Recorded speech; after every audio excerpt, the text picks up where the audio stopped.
This mascara is imported from Mexico. Did I go to Mexico? I did not. A close friend of mine and coworker, she brought it back for me from her trip to Mexico, and it's really an interesting formula. Let me share that with you now. Take a look. So the first thing you notice is the packaging. This is just the tube. Where's the bristle? Where's the brush? It's here. You get the package just like this. So you get the mascara with the cover, and then you get the brush separately. That's an interesting way to package things.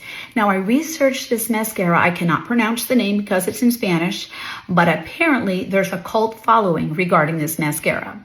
It is considered a quality mascara at a reasonable price. Who doesn't love that? This particular mascara is also considered a 4-in-1 mascara. That being said, it means it gives you volume, definition, length, and conditioning. There's conditioning oils in this mascara. I think that's pretty good too. So before I show you how to apply it, I want to tell you that this is waterproof. I don't usually get waterproof mascaras. I love the mascaras that wash off with soap and water. I'm not going to lie. But this mascara is very nice. So if you ever get a chance to get something like this, it's going to be very nice for you to have. So let me show you some of the tips that I have regarding the application of this particular one and in mascaras in general. So when you buy a mascara here in the United States, you're usually getting the brush right inside the tube. That's the way we're always seeing it. I've not ever seen anything like this other than this.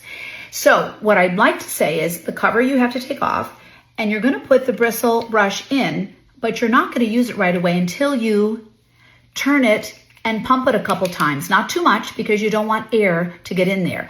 But the reason you have to do that is because the bristle is clean and it doesn't have enough product on it.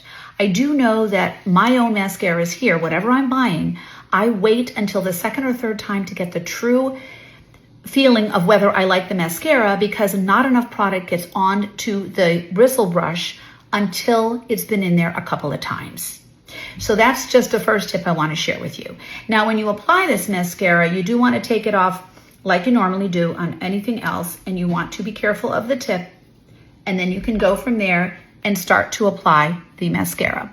I'm going to do it in the mirror here so I can see better, and then I'll show you. Like I always say, you start off, you up and press. Remember, I always say that in my videos. Press it up and out. Just like that. It's very rich feeling. It does feel like it has conditioners in it because it's not dry. It's really beautiful. And I got a little on my side here. It happens all the time. Let me finish my mascara and I'll show you the finished result. So what do you think, ladies? How did it turn out? I love it. Look at the edges. I brought myself out with the little wings, and I really made it a little bit more dramatic. And you can do that because it's also black. And you know, I've said this before in my other videos, I do sometimes now wear black mascara. I know my coloring doesn't really call for it, but once in a while, I want a little more definition. We have to make smart decisions with our fashion statements, ladies.